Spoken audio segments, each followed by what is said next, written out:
बिस्मिल्लाहिर्रहमानिर्रहीम। Class 7 subject science lecture number 6। अॼु जी टॉपिक में असां पढ़ंदासीं पुट skeleton, types of skeleton and bones. ठीकु आहे पुट। फर्स्ट ऑफ ऑल असां पढ़ंदासीं स्केलेटन। त स्केलेटन आहे छा? स्केलेटन जी जेकॾहिं असां डेफिनेशन ॾिसूं पढ़ण खां पहिरियां पुट इहो ॾिसंदासीं स्केलेटन असांजो छो ज़रूरी आहे। छो त असां एनिमल्स जी जेका बॉडी हूंदी आहे पुट उहा सॉफ्ट हूंदी आहे ऐं इलास्टिक या लचकदार हूंदी आहे। इन करे असांखे मूवमेंट करण जे लाइ हिकु ख़ासि सबस्टेंस जी ज़रूरत पवंदी आहे, हिकु ख़ासि स्ट्रक्चर जी ज़रूरत पवंदी आहे जीअं असां मूवमेंट करे सघूं, चुरपुर करे सघूं, हली सघूं। उन जी ज़रूरत असांखे पवंदी आहे। उन सबस्टेंस खे असां चवंदा आहियूं पुट स्केलेटन मीन्स ढांचो या फ्रेमवर्क ऑफ बोन्स। छाजे करे ज़रूरत पवंदी आहे? छो त ॾिसो असांजो मांस मसल्स छा आहिनि पुट नरम आहिनि या इलास्टिक आहिनि, जंहिंजे करे उहे सही तरीक़े सां चुरपुर करे न सघंदियूं। इन करे या खड़ियूं थी स्टैंड थी बीह न सघंदियूं। इन करे असांजे कुदरती नेचर में असांखे अलाह ताला स्केलेटन जेको आहे लिविंग ऑर्गेनिज़म्स में रखियो आहे। स्केलेटन जी डेफिनेशन असां छा वठंदासीं? दी hard material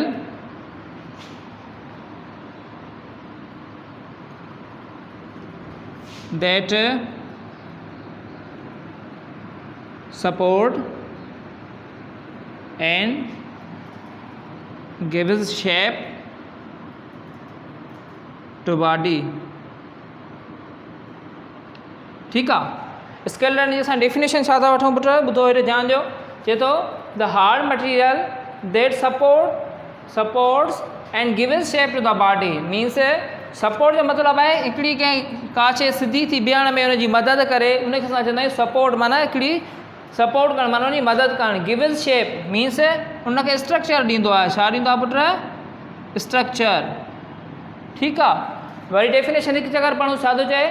the hard material that support and gives shape to the body is called skeleton means अहिड़ी बनावट या अहिड़ी शइ, अहिड़ो मटीरियल जेको सपोर्ट ॾिए ऐं गिव्स शेप ऐं स्ट्रक्चर या बनावट जे बॉडी या जिस्म खे, उनखे असां चवंदा आहियूं पुट skeleton.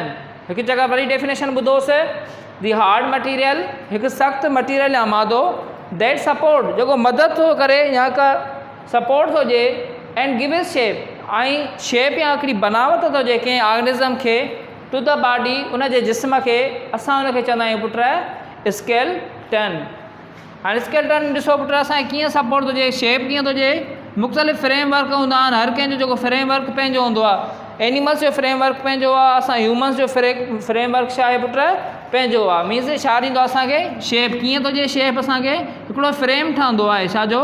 Framework, frame of bones that make shape. माना हिकिड़े ख़ासि क़िस्म जो फ्रेम हूंदो आहे जंहिंजे ज़रिए बोन्स पाण में मिली करे हिकिड़ो फ्रेम ठाहींदा आहिनि। पोइ उन फ्रेम जेको आहे उन मथां मांस चढ़ी करे ऑर्गेनिज़म जी छा ॾींदो आहे पुट? शेप ॾींदो आहे। जीअं तव्हां टेबल वग़ैरह ॾिसंदा आहियो, टेबल वग़ैरह में अंदरां छा हूंदो आहे? हिकिड़ो फ्रेमवर्क ठहियलु हूंदो आहे, हिकिड़ो हुनजो काठियुनि जो या हुनजे पावनि जो या हुननि जो सिस्टम ठहियलु हूंदो आहे ऐं उनजे मथां हिकिड़ी चादर चाढ़ींदा आहियो टेबल जे मथां। माना अंदरियों हुनजो छा थी वियो? फ्रेमवर्क ऐं ॿाहिरां हुनजी चादर जेका हूंदी आहे उनजो मसल या मांस, उन जे हिसाब सां हुनखे एग्ज़ाम्पल कंसीडर कयो। ठीकु आहे। अहिड़े हिसाब सां असांजे जिस्म में बि हिकिड़ी शेप ॾियण लाइ पहिरियां असांजो फ्रेमवर्क ठहंदो आहे बोन्स जो जिस्म जे अंदरि ऐं उनजे ॿाहिरां छा ठहियलु आहे? असांजो मांस चढ़ियलु आहे। ठीकु आहे। मीन्स असांखे एक्चुअली शेप केरु थो ॾिए? स्केलेटन। जंहिंखे असां छा था चऊं पुट? असांखे शेप थो ॾिए केरु? स्केलेटन। ऐं स्केलेटन ठहियलु छाजो आहे पुट? Framework of bones that make shape. Frame आहे हिकिड़ो बोन्स जो या हिकिड़ो मजमूओ या मेलाप आहे बोन्स जो, ख़ासि क़िस्म जो मेलाप जेको माना बोन्स पाण में मिली करे हिकु ख़ासि क़िस्म जी शेप ॾियनि, उनखे असां चवंदा आहियूं पुट स्केलेटन। ठीकु आहे। ऐं ॿियो असांजी बनावट ठाहींदो आहे स्ट्रक्चर जिस्म जी। जेतिरो फ्रेमवर्क वॾो हूंदो ओतिरी असांजी स्ट्रक्चर वॾी हूंदी, जेतिरो फ्रेमवर्क नंढो हूंदो बोन्स जो ओतिरी स्ट्रक्चर असांजी छा हूंदी पुट? नंढी हूंदी।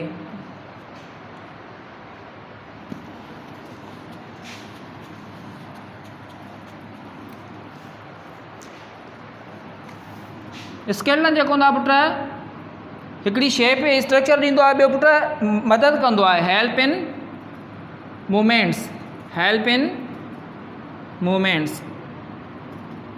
ठीकु आहे। फ्रेमवर्क छा थो करे? हिकिड़ी सपोर्ट ऐं गिव शेप थो ॾिए इंसान खे या कंहिं बि जानदार खे। ॿियो छा थो करे पुट? हेल्प इन मूवमेंट्स माना चुरपुर करण में छा थो करे असांखे मदद थो करे। हिन जो ॿियो फंक्शन आहे पुट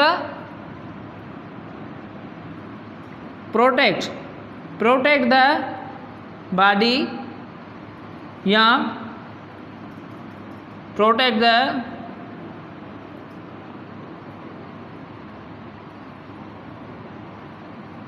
इंटरनल ऑर्गन्स ऑफ बॉडी।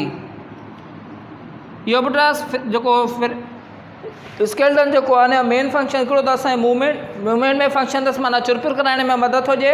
ॿियो कंदा पुट प्रोटेक्ट द बॉडी और protect the internal organs of body माना हिकिड़ो जिस्म जी हिफ़ाज़त बि कंदो आहे। जेतिरो हॾो मज़बूत हूंदा ओतिरो असांखे धकु घटि लॻंदो आहे ऐं जेको आहे असां सही बर्दाश्त करे वेंदा आहियूं। ठीकु आहे, पर असांजो हॾो जेकॾहिं कमज़ोर हूंदो ख़ासि करे तव्हां ओल्ड एज जा माण्हू ॾिसंदा आहियो तकड़ में जेको आहे बीमार थी पवंदा या उन्हनि जा हॾा कमज़ोर हूंदा आहिनि त उहे धकु सही न सघंदा आहिनि।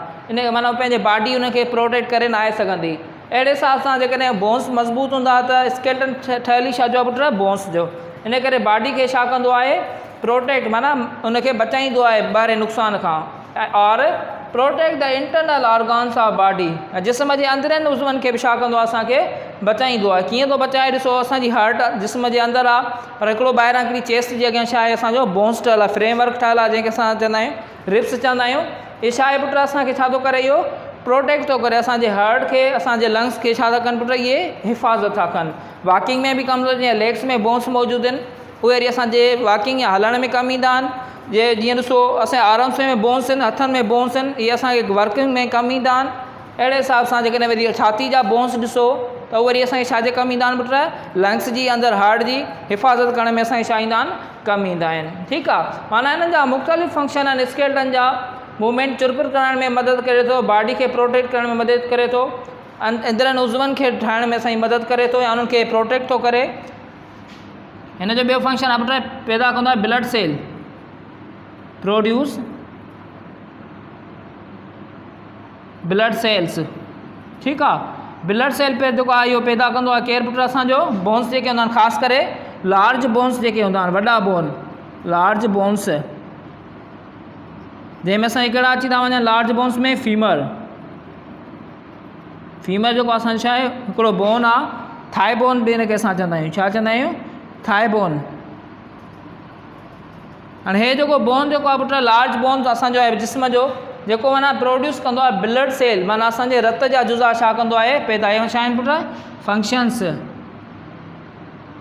फंक्शंस। ठीकु आहे, help in movements protect the body और protect the internal organs of body जिस्म जी हिफ़ाज़त कंदो आहे जिस्म जे अंदरनि उज़वनि जी हिफ़ाज़त कंदो आहे। नंबर 3 प्रोड्यूसिस ब्लड सेल मीन्स रत जा जुज़ा केरु कंदो आहे इहो असांजो जेको आहे बोन्स छा कंदा आहिनि पैदा। लेकिन कहिड़ा बोन्स वॾा बोन्स जेके माना साइज़ में छा हुजनि वॾा हुजनि। हुनजो एग्ज़ाम्पल हिकिड़ो फीमर मां तव्हांखे ॿुधायां थो जेको जंहिंखे असां थाई बोन बि चवंदा आहियूं। ठीकु आहे, इहो थाई बोन जेको आहे पुट प्रोड्यूस कंदो आहे ब्लड सेल खे। ब्लड सेल कहिड़ा आहिनि असांजा ॿिनि क़िस्मनि जा थींदा आहिनि। हिकिड़ा असांजा थींदा आहिनि रेड ब्लड सेल्स। ठीकु आहे, ॿिए असांजा थींदा आहिनि वाइट ब्लड सेल्स। हाणे कहिड़ो बोन जेको असांजो ब्लड सेल पैदा थो करे लार्ज बोन में एग्ज़ाम्पल कंहिंजो अची थो वञे फीमर हिकिड़ो बोन आहे जंहिंखे असां थाई बोन बि चवंदा आहियूं। हिनजो ॿियो जेको नेम आहे आर थाई बोन। ठीकु आहे, इहो छा कंदो आहे ब्लड सेल प्रोड्यूस कंदो आहे जंहिंमें असांजा ब्लड सेल ॿिनि क़िस्मनि जा हूंदा आहिनि पुट। हिकिड़ो हूंदा आहिनि रेड ब्लड सेल्स ऐं ॿिए हूंदा आहिनि असांजा वाइट ब्लड सेल्स। हिननि जो कमु हूंदो आहे जिस्म जेके प्रोटेक्ट कंदा आहिनि मीन्स दिफ़ा कंदा आहिनि डिफेंस में कमु ईंदा आहिनि जिस्म खे बीमारियुनि खां बचाईंदा आहिनि डिफेंस में कमु हूंदो आहे। ऐं हिन जो कमु हूंदो आहे पुट फूड प्लस ऑक्सीजन खे छा कंदा आहिनि कैरी कंदा आहिनि रेड ब्लड सेल्स। ठीकु आहे, कमु बि ब्लड सेल जो अलॻि अलॻि आहे। ठीकु आहे, रेड ब्लड सेल प्रोड्यूस केरु पियो करे लार्ज बोन जेके आहिनि रेड ब्लड सेल खे प्रोड्यूस पिया कनि। उन में एग्ज़ाम्पल मां तव्हां हिकिड़ो ॼाणां थो फीमर जेको आहे असांजो थाई बोन जंहिंखे असां चवंदा आहियूं इहो बि जेको आहे रेड ब्लड सेल खे छा कंदो आहे प्रोड्यूस कंदो आहे। ठीकु आहे, हाणे हिते सुवाल पैदा थो थिए त रेड ब्लड सेल आहिनि छा उनजो फंक्शन छा आहे। ठीकु आहे, रेड ब्लड सेल ॿिनि क़िस्मनि जा आहिनि। हिकिड़ा हूंदा आहिनि असांजा ब्लड सेल ॿिनि क़िस्मनि जा आहिनि। हिकिड़ो रेड ब्लड सेल्स ॿियो असांजा हूंदा आहिनि पुट वाइट ब्लड सेल। ठीकु आहे, रेड ब्लड सेल छा उन्हनि जो फंक्शन छा हूंदो आहे, फूड प्लस ऑक्सीजन, फूड असांखे एनर्जी ॾींदो आहे ऐं ऑक्सीजन असांखे साह खणण में कमु ईंदी आहे। सॼे जिस्म में जेको ट्रांसपोर्ट जो सिस्टम आहे उहो केरु कंदो आहे, ऑक्सीजन ऐं फूड जो रेड ब्लड सेल्स, ठीकु आहे। ऐं वाइट ब्लड सेल जो कमु छा आहे हिते, डिफेंस, माना जिस्म में का बि जरासीम वग़ैरह अंदरि दाख़िल थो थिए, कंहिं बीमारी थी थिए जिस्म में या को धकु वग़ैरह इंजरी थी लॻे त उनजो डिफेंस असांजो कहिड़ा ब्लड सेल कंदा आहिनि पुट, वाइट ब्लड सेल कंदा आहिनि, ठीकु आहे। हाणे हिते सुवालु पैदा थो थिए पुट त असांजे जिस्म में ब्लड सेल त आहिनि, रेड ब्लड सेल बि आहिनि, वाइट ब्लड सेल आहिनि, पर असांखे रत जेको आहे ॻाढ़ो छो ॾिसण में ईंदो आहे, वाइट छो थो ॾिसण में अचे, छो त वाइट ब्लड सेल बि मौजूदु आहिनि। इन जे करे छो त रेड ब्लड सेल जो जेको अमाउंट आहे उहो तमामु घणो आहे ऐं जेको आहे वाइट ब्लड सेल तमामु थोरे मिक़दार में न हुअण जे बराबरि आहिनि। इन करे असां चवंदा आहियूं मीन्स जेकॾहिं 90% ॾिसूं त असांजे रेड ब्लड सेल आहिनि, 20% जे 80% जेको आहे रेड ब्लड सेल, 20% असांजा छा आहिनि, वाइट ब्लड सेल। मतिलबु वाइट ब्लड सेल असांजा घटि आहिनि ऐं रेड ब्लड सेल असांजा घणा आहिनि। अमाउंट में जेका शइ जेतिरी घणी हूंदी आहे त उहा असरु और इफेक्ट पंहिंजो कलर उहा शइ घणो ॾेखारींदी आहे। इन करे असांजो रत जेको आहे रेड ॾिसण में ईंदो आहे। ऐं रेड रत छो थो ॾिसण में अचे, इन में हिकिड़ो पिगमेंट मौजूदु हूंदो आहे जंहिंखे असां चवंदा आहियूं हेमोग्लोबिन, हेमोग्लोबिन। इन जे करे असांजो रत जेको आहे रेड कलर ॾिसण में ईंदो आहे। छा में पुट, रेड कलर में। कंहिंजे करे पुट, हेमोग्लोबिन हिकिड़ो पिगमेंट आहे जेको असांजे रत में मौजूदु हूंदो आहे, इहो ऑक्सीजन बि कैरी कंदो आहे हेमोग्लोबिन, ऐं इन में छा हूंदो आहे, इन जो रेड कलर हूंदो आहे। इन करे असांखे रत जेको आहे असांखे ॻाढ़ो ॾिसण में ईंदो आहे। फंक्शन जा थी विया, हिकु चकर वरी रिपीट करे थो वञांसि। हेल्प इन मूवमेंट, चुरपुर करण में मदद कंदो आहे। इन में असांजे कहिड़ा बि थींदा आहिनि, लेग बोन्स या वरी असांजा आर्म बोन्स, इहे असांजी मूवमेंट करण में असांजी छा कंदा आहिनि, मदद कंदा आहिनि, ठीकु आहे। अगरि जेकॾहिं असां ॾिसूं प्रोटेक्ट कीअं था कनि, बॉडी खे प्रोटेक्ट करण में कहिड़ा बोन्स इस्तेमालु था थियनि, असांजे रिब्स वग़ैरह इहे असांजे छा थियूं कनि, जिस्म खे छा थियूं कनि, प्रोटेक्ट थियूं कनि, ठीकु आहे। या स्कल, इहो वरी असांखे छा खे प्रोटेक्ट कंदो आहे, असांजे ब्रेन खे प्रोटेक्ट, हे रिब्स कंदियूं आहिनि असांजे छाती, हार्ट वग़ैरह खे प्रोटेक्ट कंदियूं आहिनि, हार्ट, लंग्स इन्हनि खे प्रोटेक्ट कंदियूं आहिनि रिब्स, ऐं स्कल वरी असांजे ब्रेन खे प्रोटेक्ट कंदो आहे। मीन्स हिन जो कमु छा आहे, प्रोटेक्ट द बॉडी, जिस्म जी हिफ़ाज़त बि कंदो आहे ऐं अंदरनि ऑर्गननि जी बि हिफ़ाज़त कंदो आहे। मिसाल तौरु असांजी हार्ट थी वई, लंग्स वग़ैरह थिया, उन्हनि जी बि हिफ़ाज़त कंदो आहे। उन में असांजो एग्ज़ाम्पल कहिड़ो आहे, रिब्स वग़ैरह। अगरि जेकॾहिं असां ॾिसूं असांजी ब्रेन अंदरि इंटरनल ब्रेन जी केरु हिफ़ाज़त थो करे, त ॿाहिरां हिकिड़ी खोपड़ी हूंदी आहे जंहिंखे असां छा चवंदा आहियूं, स्कल, उहो जेको असांजे ब्रेन जी छा कंदो आहे, हिफ़ाज़त कंदो आहे। मुख़्तलिफ़ कमु अथसि। Produces red blood cells, blood cell बि प्रोड्यूस कंदो आहे, पर कहिड़ा बोन, लार्ज बोन, जेके वॾा बोन आहिनि उहे जेके आहिनि छा कंदा आहिनि, ब्लड सेल खे प्रोड्यूस कराईंदा आहिनि, ठीकु आहे। फीमर जंहिंमें अची थो वञे असांजो लार्ज जेको आहे, जंहिंखे असां थाए बोन बि चवंदा आहियूं, इहो छा कंदो आहे, असांजो रेड ब्लड खे छा कंदो आहे, प्रोड्यूस कंदो आहे। अहिड़े हिसाब सां इन में अंदरि छा ॿ क़िस्म जा मां तव्हांखे पढ़ायो हुयुमि टाइप्स, हिकिड़ा रेड ब्लड सेल पढ़ायो हुयुमि ऐं ॿिया वाइट ब्लड सेल, ठीकु आहे। रेड ब्लड सेल जो फंक्शन छा हो, फूड प्लस ऑक्सीजन खे कैरी कंदा आहिनि, सॼे जिस्म में मुख़्तलिफ़ उज़वनि ताईं पहुचाईंदा आहिनि, इहो कंहिंजो कमु आहे रेड ब्लड सेल जो। वाइट ब्लड सेल जो कमु छा आहे, डिफेंस, जिस्म में का बि बीमारी वग़ैरह अचे थी त उन खां बचाइण में, या को धकु वग़ैरह इंजरी वग़ैरह लॻे थी त उन खां बचाइण में असांजो कंहिंजो फंक्शन हूंदो आहे, असांजो पुट वाइट ब्लड सेल जो। हिते सुवाल पैदा थिए असांजो ब्लड रेड छो ॾिसण में ईंदो आहे, इन करे रेड ॻाढ़ो ॾिसण में ईंदो आहे, छो त उन में हिकिड़ो पिगमेंट मौजूदु आहे जंहिंखे असां चवंदा आहियूं हेमोग्लोबिन। उहो पिगमेंट जेको आहे रेड कलर जो हूंदो आहे, ॻाढ़े कलर जो, इन करे असांखे जेको आहे रतु पंहिंजो ॻाढ़ो ॾिसण में ईंदो आहे।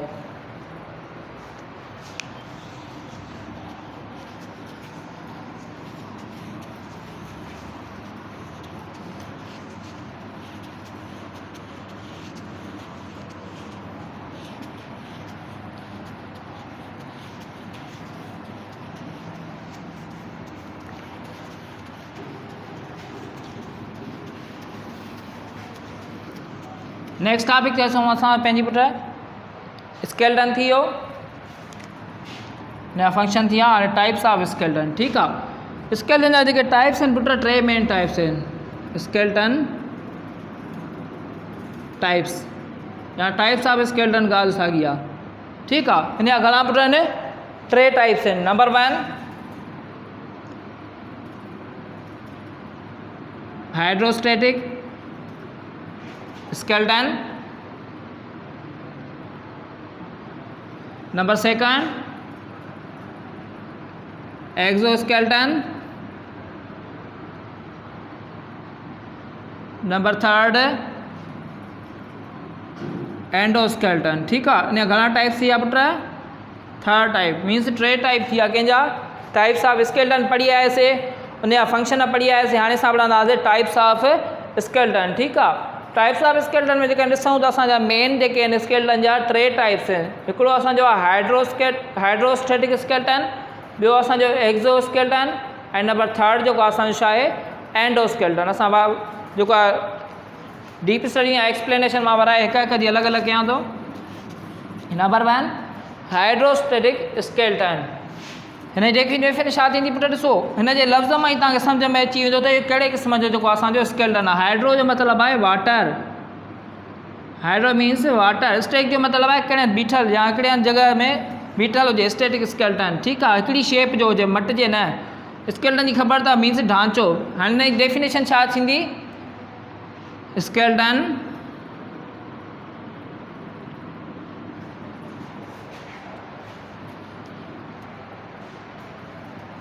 that is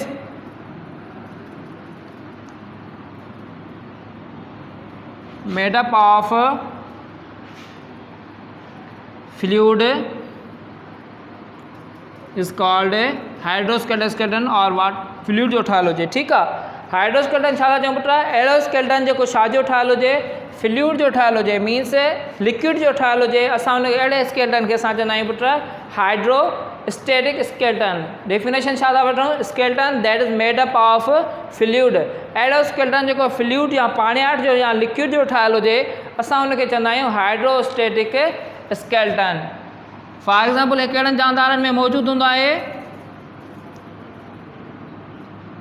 अर्थवर्म में, जेली फिश में। हिननि में कहिड़ो मौजूदु हूंदो आहे स्केल्टन पुट? हाइड्रोस्टेटिक स्केल्टन मीन्स फ्लूइडिस्टिक स्केल्टन मौजूदु हूंदो आहे। मीन्स उन में बोन्स वग़ैरह न हूंदा आहिनि, का सख़्तु वग़ैरह शइ न हूंदी आहे, सिर्फ़ु पाणियाट हूंदी आहे जंहिंजे ज़रिए छा कंदा आहिनि? पंहिंजी मूवमेंट कंदा आहिनि। स्केल्टन जी डेफिनेशन छा था वठूं? हाइड्रोस्टेटिक स्केल्टन जी skeleton that is made up of fluid. अहिड़ो स्केल्टन जेको फ्लूइड जो ठहियलु हुजे, उनखे या पाणियाट जो ठहियलु हुजे, अहिड़े स्केल्टन खे असां चवंदा आहियूं हाइड्रोस्टेटिक स्केल्टन। फॉर एग्ज़ाम्पल, मिसाल तौरु हिन में असांजा ॿ मिसाल अची था वञनि जिन ऑर्गेनिज़म खे छा थींदो आहे? हाइड्रोस्टेटिक स्केल्टन मौजूदु हूंदो आहे। नंबर वन अर्थवर्म, हे बि जानदार आहिनि जिन में वरी कहिड़ो स्केल्टन मौजूदु आहे? असांजो हाइड्रोस्टेटिक स्केल्टन। ठीकु आहे, हिननि में माना बोन्स वग़ैरह मौजूदु न हूंदा, न अर्थवर्म में हूंदा, न जेली फिश में। हिननि में हिकिड़ी पाणियाट हूंदा जंहिंजे ज़रिए उहो प्रेशर जे ज़रिए छा कंदा आहिनि? मूवमेंट कंदा आहिनि। नंबर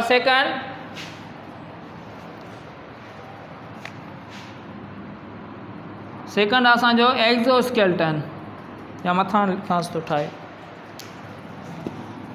नंबर सेकंड असांजो छा आहे पुट? एक्ज़ोस्केल्टन।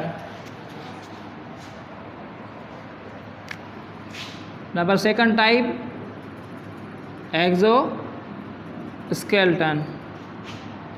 ठीकु आहे, हाणे हिन जे लफ़्ज़ मां ई तव्हांखे सम्झ में अची वेंदी त माना एक्ज़ोस्केल्टन थींदो छा आहे। एक्ज़ो जो मतिलबु आहे आउटसाइड या ॿाहिरियों, आउट साइड। स्केल्टन जो मतिलबु आहे फ्रेमवर्क ऑफ बोन्स। तव्हांखे ख़बर आहे, फ्रेमवर्क या फ्रेम ऑफ बोन्स। ठीकु आहे, हाणे आउटसाइड आहे, एक्ज़ो जो मतिलबु आहे आउटसाइड, स्केल्टन जो मतिलबु आहे फ्रेमवर्क ऑफ बोन्स। माना अहिड़ो स्केल्टन, अहिड़ो ढांचो जेको जिस्म खां ॿाहिरि हुजे। मतिलबु ई थींदो छा आहे? हिन में मास जेको हूंदो आहे अंदरि हूंदो आहे ऐं हॾा ॿाहिरां ज़ाहिर थींदा आहिनि। मीन्स मास हिन में छा हूंदो आहे? Inside the body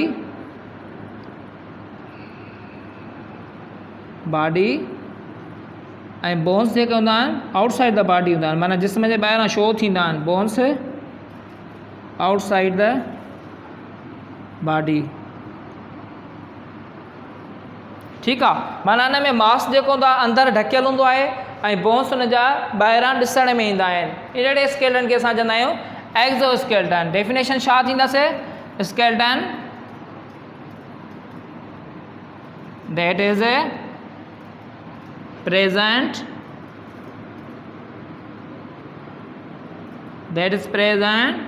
outside the body। ठीकु आहे, इन खे असां चवंदा आहियूं एक्ज़ो स्केलेटन। एक्ज़ो जो मतिलबु आहे आउटसाइड या ॿाहिरां, स्केलेटन जो मतिलबु आहे फ्रेम ऑफ बोन्स। डेफिनेशन छा थींदी? Skeleton that is present outside the body, अहिड़ो ढांचो या अहिड़ो फ्रेम बोन्स जो जेको जिस्म जे ॿाहिरां मौजूदु हुजे, मीन्स मास अंदरां हूंदो, बोन्स छा हूंदा आहे ॿाहिरां हूंदा। अहिड़े स्केलेटन खे असां चऊं था एक्ज़ो स्केलेटन। मिसाल तौर मास जेको आहे इनसाइड हूंदो बॉडी जे, ऐं बोन्स छा हूंदो आउटसाइड द बॉडी, ॿाहिरां माना शो थींदा, ॾिसण में ईंदा बोन्स। इन जो एग्ज़ाम्पल ये मोस्टली मौजूदु छा में हूंदो आहे पुट? इंसेक्ट्स में मौजूदु हूंदो आहे। छा में? प्रेजेंट इन इंसेक्ट्स, इनवर्टिब्रेट्स में हूंदो आहे। Insects invertebrates. अगरि असां जेकॾहिं अञा जो एग्ज़ाम्पल ॾिसूं त एग्ज़ाम्पल हिन जो कहिड़ो थींदो पुट? आंट्स, माकोड़ा वग़ैरह जेके हूंदा आहिनि, इन्हनि में कहिड़ो स्केलेटन हूंदो आहे? एक्ज़ो स्केलेटन हूंदो आहे। कहिड़ो पुट? एक्ज़ो स्केलेटन। या काकरोच वग़ैरह थी वियो, ठीकु आहे। इन्हनि में सभिनी में कहिड़ो स्केलेटन आहे असांजो पुट? एक्ज़ो स्केलेटन आहे। मीन्स तव्हां ॾिसंदो, तव्हां पाण ई ॾिसंदो, गौर कंदो, माकोड़नि ते गौर कंदो या काकरोच या अहिड़नि जीतनि ते गौर कंदो, तव्हां ॾिसंदो इन्हनि जा हॾा जेके सन्हा सन्हा हॾा ॿाहिरि हूंदा आहिनि, पर इन जो जिस्म जेको हूंदो आहे मास छा हूंदो आहे अंदरां हूंदो आहे। अहिड़े जिस्म खे असां चवंदा आहियूं पुट, स्केलेटन खे चवंदा आहियूं एक्ज़ो स्केलेटन। ठीकु आहे पुट। डेफिनेशन छा पिया वठूंसीं? Skeleton that is present outside the body, अहिड़ो स्केलेटन जेको जिस्म जे ॿाहिरां मौजूदु हुजे, उनखे असां छा पिया चऊं पुट? एक्ज़ो स्केलेटन। ठीकु आहे। एक्ज़ो मीन्स आउटसाइड एंड स्केलेटन जो मतिलबु आहे फ्रेम ऑफ बोन्स। अगरि असां ॾिसूं त हिन प्रॉपर्टीज़ जे अंदरां कहिड़ा करेक्टर आहिनि? मास इनसाइड द बॉडी, जिस्म जे अंदरां हूंदो आहे। बोन्स छा हूंदा आहिनि? आउटसाइड द बॉडी, माना ॿाहिरां शो थींदा आहिनि। छा में मौजूदु हूंदा आहे? कहिड़नि जानवरनि में? Present in insects, invertebrates, ends या एक्ज़ोस्केलेटन। हिन जा एग्ज़ाम्पल कहिड़ा आहिनि? हिननि में मौजूदु हूंदो आहे। एंड्स वग़ैरह में बि हूंदो आहे, काकरोच वग़ैरह में बि छा हूंदो आहे? इहो मौजूदु हूंदो आहे। ठीकु आहे। अगरि ॾिसूं हाणे हिन जी स्ट्रक्चर ॾिसूं त ठहियलु छा हूंदो आहे? एक्ज़ोस्केलेटन। हिन जी बनावट जेका कंपोज़िशन जेका थींदी आहे, मोस्टली ठहियलु हूंदो आहे पुट क्यूटिकल लेयर। क्यूटिकल जेको हूंदो आहे, तय हूंदो आहे हिकिड़ो जेको इंसेक्ट्स जे मथां हूंदो आहे, इनवर्टिब्रेट्स जे मथां हूंदो आहे। इहे लेयर हूंदो आहे मेडअप ऑफ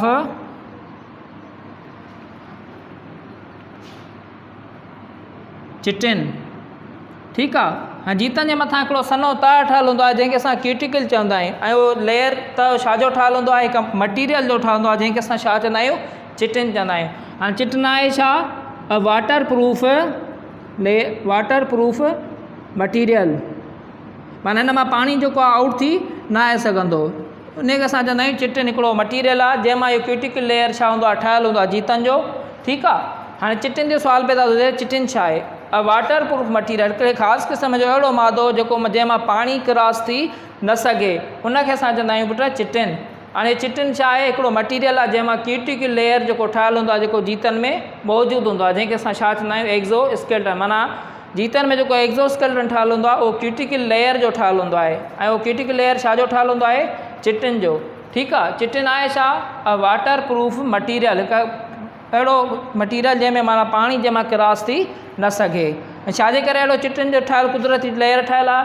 छो त जीत असांजा घणा करे जेके रहंदा आहिनि ख़ुश्क इलाइक़नि में या गरम इलाइक़नि में रहंदा आहिनि, इन करे उहे पाणी उन्हनि खे खोट घणी हूंदी आहे।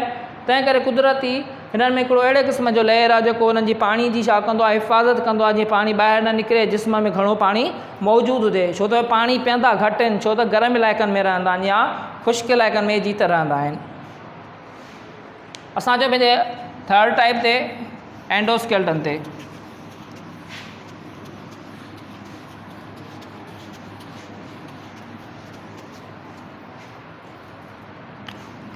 Number third endoskeleton.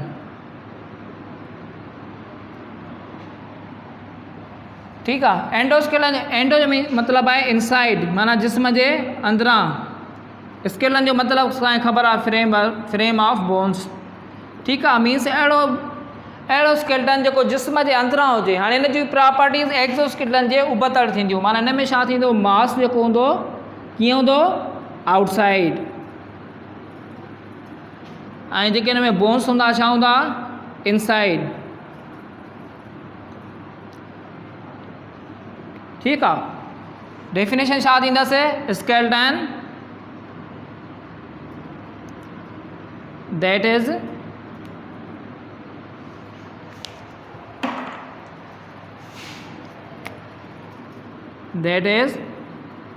present inside the body, जिस्म जे अंदरां मौजूदु हुजे। अहिड़े स्केलेटन खे असां चवंदा आहियूं पुट एंडोस्केलेटन। नाले मां ई ख़बर पइजी थी वञे endo means inside, skeleton means frame of bones, माना अहिड़ो फ्रेम बोन्स जो जेको जिस्म जे अंदरां मौजूदु हुजे उनखे असां चवंदा आहियूं एंडोस्केलेटन। ठीकु आहे। हिन जी प्रॉपर्टीज़ कहिड़ियूं आहिनि? मास जेको हूंदो आहे जिस्म जे ॿाहिरां हूंदो आहे, जीअं असांजो जेको असांजो जिस्म छा आहे एंडोस्केलेटन जो ठहियलु आहे। असां में छा आहे एंडोस्केलेटन मीन्स असांजी खल ॾिसो ॿाहिरां हुआ पर हॾो छा आहे अंदरां हुआ। अहिड़े स्केलेटन खे असां चवंदा आहियूं एंडोस्केलेटन, जंहिंमें मास असांजो ॿाहिरां ज़ाहिर थींदो आहे ऑर्गेनिज़म जो, पर उन जा बोन्स जेके आहिनि जिस्म जे छा हूंदा आहिनि अंदरां हूंदा आहिनि, उहे ज़ाहिर न आहिनि थींदा। अहिड़े जेको आहे स्केलेटन खे असां चवंदा आहियूं एंडोस्केलेटन। ठीकु आहे। डेफिनेशन छा था वठूंसीं? Skeleton that is present inside the body, inside the body. अहिड़े स्केलेटन खे असां चवंदा आहियूं पुट एंडोस्केलेटन। हाणे इहो ठहियलु छा जो हूंदो आहे पुट एंडोस्केलेटन? बोन्स जो ठहियलु हूंदो आहे। छा जो पुट? बोन्स जो। जेको असांजी हीअ टॉपिक आहे बोन्स जो ठहियलु हूंदो आहे। ठीकु आहे। हाणे बोन्स छा जा ठहियलु आहिनि पुट? कैल्शियम ऐं मैग्नीशियम जे कार्बोनेट्स जा ठहियलु आहिनि। कार्बोनेट्स ऑफ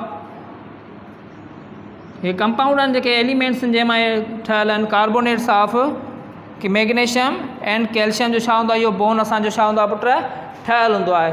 जेतिरो बोन मज़बूत हूंदो ओतिरो जेको आहे हुन में पावर वधीक हूंदो, ओतिरो ब्लड सेल जेको आहे घणा प्रोड्यूस कंदो। जीअं सिविल सम्झायो मां लार्ज बोन छा कंदो आहे रेड ब्लड सेल प्रोड्यूस कंदो आहे। ठीकु आहे। हाणे हे बोन्स जेके हूंदा आहिनि मूवमेंट में असांजी छा कंदा आहिनि? सपोर्ट कंदा आहिनि। जीअं जिस्म जी सपोर्ट कंदा आहिनि, प्रोटेक्ट कंदा आहिनि ऐं ॿियो छा कंदा आहिनि? हिन जो फंक्शन छा आहे ॿियो बोन्स जो?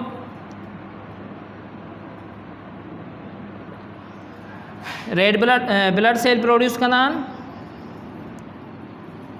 इहे हिन जा छा आहिनि फंक्शन बोन्स जा। जेको असांजी लास्ट टॉपिक हुई उहा बि अची वई हिन सां गॾु।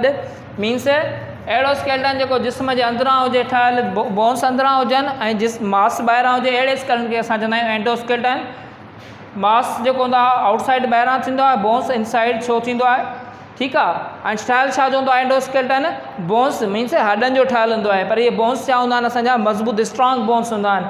ॿियनि में जेके एक्ज़ोस्केलेटन में बोन्स वीक हूंदा आहिनि, सफ़ा कमज़ोर हूंदा आहिनि, पर असां में एंडोस्केलेटन में बोन्स छा हूंदा आहिनि स्ट्रॉन्ग हूंदा आहिनि। ठीकु आहे। हुनजो फंक्शन छा हूंदो आहे? मेन सपोर्ट, माना जिस्म सही तरीक़े सां सिधो थी बीह सघे, मूवमेंट करण में आसानी थिए, प्रोटेक्ट हिफ़ाज़त कंदा आहिनि असांजी, माना को धकु वग़ैरह लॻे थो या असांजे अंदरनि उज़वनि जी छा कंदा आहिनि इहे बोन्स हिफ़ाज़त कंदा आहिनि। ॿियो कहिड़ो फंक्शन अथसि? ब्लड सेल प्रोड्यूस कंदा आहिनि। मीन्स रत जा जुज़ा प्रोड्यूस कंदा आहिनि। असांजा रत जा जुज़ा ॿ अची था वञनि, हिकिड़ो असांजा अची था वञनि रेड ब्लड सेल, ॿिए असांजा अची था वञनि वाइट ब्लड सेल। तव्हांखे सिविल सम्झायूं रेड ब्लड सेल असांजो फूड ऐं ऑक्सीजन कैरी पिया कनि ऐं वाइट ब्लड सेल असांजो छा पिया कनि? डिफेंस में कमु पिया अचनि। ठीकु आहे। इहे असांजी टॉपिक ई स्केलेटन पढ़ियोसीं ऐं हुनजा टाइप्स ऑफ स्केलेटन। हिकिड़ो हिन जो एग्ज़ाम्पल लिखी छॾियो स्केलेटन जा। इहे थींदो आहे वर्टिब्रेट्स में हूंदो आहे, वर्टिब्रेट्स में। ठीकु आहे। स्पेशली ह्यूमन में थींदो आहे, मैमल्स में, बर्ड्स में। इन्हनि में छा थींदो आहे पुट? एंडोस्केलेटन थींदो आहे। ठीकु आहे। मीन्स हिन में एग्ज़ाम्पल आहे एंडोस्केलेटन जो, माना बोन्स अंदरां हूंदो आहे, मास हुननि जो ॿाहिरां हूंदो। छा जो ठहियलु हूंदो आहे एंडोस्केलेटन? बोन्स जो ठहियलु हूंदो आहे। जे बोन्स छा जा ठहियलु हूंदा आहिनि? कैल्शियम ऐं मैग्नीशियम जे कार्बोनेट्स, माना एलिमेंट इन केमिस्ट्रीअ जा उन में उनजी कंपोजिशन हूंदी आहे, ठहियलु हूंदा आहिनि। फंक्शन छा हूंदो अथनि? सपोर्ट, जिस्म जी स्ट्रक्चर ठाहिण में मदद कंदो आहे, प्रोटेक्ट, जिस्म जे उज़वनि जी या ॿाहिरियां उज़वनि जी हिफ़ाज़त कंदो आहे, ब्लड सेल प्रोड्यूस कंदो आहे जेके मां सम्झायो मां वाइट ऐं रेड ब्लड सेल पैदा कंदो आहे। इहो ई असांजो अॼु लेक्चर। इंशाअल्लाह नेक्स्ट टॉपिक में असां नेक्स्ट लेक्चर जेको असांजी जेका टॉपिक ईंदी उहा पढ़ंदासीं। अगरि हिन टॉपिक मां को बि सुवाल वग़ैरह हुजे त पंहिंजे कमेंट बॉक्स में शेयर करे छॾिजो।